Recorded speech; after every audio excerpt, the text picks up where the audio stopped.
Hello students, welcome to Hiba Max 10th standard Max la practice sums பார்த்துட்டு இருக்கோம் part 5 இன்னைக்கு பார்க்கலாம். Third Max revision exam வந்து நேத்திக்கு நிறைய பேர் எழுதிருப்பீங்க இல்லையா? எங்க ஏரியாலலாம் நேத்திக்கு தான் எழுதுனாங்க. 2 marks ஈஸியா இருக்குன்னாங்க, பட் 5 mark வந்து யூனிட் எக்ஸர்சைஸ்ல இருந்து கேட்டிருந்தாங்க. சோ யோசிச்சு எழுத கஷ்டமா இருந்தது அப்படி சொல்லிருந்தாங்க.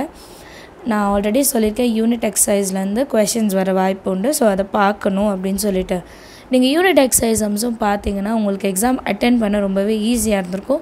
ஏன்னா அதில் 10 2 marks 10 5 mark சூப்பராக எழுதுகிற மாதிரி ஒரு கொஷின் பேப்பர் சரிங்களா. ஸோ அதை வந்து மிஸ் பண்ணாமல் அவங்க எழுதியிருந்துருக்கலாம். அண்ட் எப்போவுமே யூனிட் எக்ஸசைஸும் பார்த்துக்கோங்க, அது இந்த வீடியோவில் சொல்லணும்னு நினச்சேன். அண்ட் இன்றைக்கி நான் 3 எக்ஸசைஸ் கொடுத்துருக்கேன். என்னென்ன அப்படின்னா 8.4 3.5 அப்புறம் 6.2. 8.4 நமக்கு தெரியும் ப்ராபபிலிட்டி.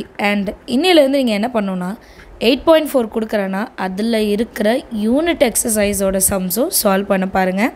அதாவது யூனிட் எக்ஸசைஸில் 8.4 மாதிரியே இருக்கிற சம்ஸ் இருக்கும், அதே மாதிரி எக்ஸாம்பிள் சம்ஸ் இருக்கும். நிறைய பேர் கேட்குறாங்க எக்ஸசைஸ் மட்டும் கொடுக்குறீங்க, அப்போ எக்ஸாம்பிள் செய்ய வேண்டாமா? இல்லை, எக்ஸாம்பிளும் செய்யணும் எக்ஸசைஸும் செய்யணும் சரிங்களா. ஸோ ப்ராபபிலிட்டி ஈஸி தான், A union B union C வச்சு செய்கிற மாதிரி இருக்கும், அது செய்யணும். அடுத்தது 3.5. ஏன் 3.5 மெயினாக எடுத்திருக்கேன் அப்படின்னா இந்த ரிவிஷனில், அதாவது தேர்ட் ரிவிஷனில் 3.6லேருந்து ஒரு கொஷின் கேட்டிருந்தாங்க. அந்த கொஷின் நிறைய பேர் அட்டென்ட் பண்ண தெரியல, பட் அது ரொம்பவே ஈஸி. நான் சொல்கிறது என்னோடய ஸ்டூடெண்ட்ஸை பொறுத்த வரைக்கும் 5 எக்ஸசைஸ் படிச்சிட்டோன்னா 3.6 எக்ஸசைஸ் எழுதுறது ரொம்பவே ஈஸி. ஸோ பேசிக் வந்து 3.5ல் இருக்குது, அதனால தான் இன்றைக்கி நான் 3.5 எடுத்தேன். அதுலேயும் 3.5ல் third question, fourth question, fifth question ரொம்பவே முக்கியம்.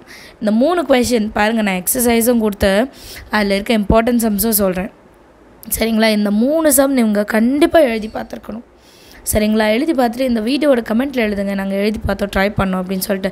நீங்களாம் செய்கிறீங்களா இல்லையான்னு எனக்கு அப்போ தானே தெரியும். அடுத்த எக்ஸசைஸ் என்ன கொடுத்துருக்கேன்னா 6.2.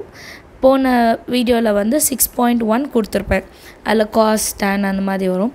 6.2 இந்த வாட்டி கொடுத்துருக்கேன், ஸோ அதையும் நம்ம பார்க்கணும். 6.2 எக்ஸசைஸில் டோட்டலாக 6 சம் இருக்கும் சரிங்களா. அந்த 6 சம்மில் last sum, top of the 15 height tower, 6th question, 5th question, 4th question, இந்த 3 கொஷினும் அடிக்கடி கேட்டிருக்காங்க சரிங்களா. அதே மாதிரி the road is flanked on either side வந்து 2 மார்க்கில் நிறைய வாட்டி கேட்டிருக்காங்க. ஃபர்ஸ்ட் கொஷினும் கேட்டிருக்காங்க. அடுத்து third question, to a man standing outside his house the angle of elevation வரும் பாருங்கள். மொத்தமே இதில் 6 கொஷின் இருக்குது. அந்த 6 கொஷினும் நிறைய வாட்டி கேட்டிருக்காங்க. ஸோ அதுக்கு இம்பார்ட்டன்ஸ் கொடுத்து பாருங்கள். இருக்க எக்ஸாம்பிள் சம்மும் நம்ம பார்த்துருக்கணும் சரிங்களா. எக்ஸாம்பிள் சம்மை பொறுத்த வரைக்கும் எக்ஸாம்பிள் 6.23 டவர் ஸ்டாண்ட்ஸ்ன்னு வரும் பாருங்கள், டிவி டவர், அந்த கொஷினும் கேட்டிருக்காங்க. அண்ட் கைட்டு அண்ட் 6.19 6.20 வந்து 2 மார்க்ஸில் அதிகமாக கேட்டிருக்காங்க. ஸோ எக்ஸசைஸ் சம்மோடு சேர்த்து எக்ஸாம்பிள் சம்மும் செஞ்சுருங்க. அண்ட் கிராஃப் ஜியோமெட்ரி டெய்லி ஒரு சம் போட சொல்லிட்டு இருந்தேன். அண்ட் 1 words, ஒரு நாளைக்கு ஒரு லெசனோட 1 words ஆகுது சும்மா கோ த்ரூ பண்ணுங்கள். டெஸ்ட்டாக எழுதலைனாலும் அட்லீஸ்ட் கோ த்ரூ பண்ணுங்கள். கண்டிப்பாக அது எக்ஸாம் டைமில் நமக்கு ஹெல்ப்பாக இருக்கும் சரிங்களா. எல்லாேருக்கும் புரிஞ்சுதா என்னென்ன எக்ஸசைஸ் சொன்னால்? அதுலேயும் இம்பார்ட்டன்ட் சம்ஸும் சொல்லியிருக்கேன். அண்ட் ப்ராபபிலிட்டியில் நான் இம்பார்ட்டன்ட் சம்ஸ் சொல்லலை, பிகாஸ் அதில் இருக்க எல்லாமே நம்ம பார்த்து தான் ஆகணும். பிகாஸ் நம்ம ஸ்டாட்டிஸ்டிக்ஸ் எடுக்காதனால ப்ராபபிலிட்டி 8.4 நான் எடுத்துக்கிறேன். ஒரே நிமிஷம்.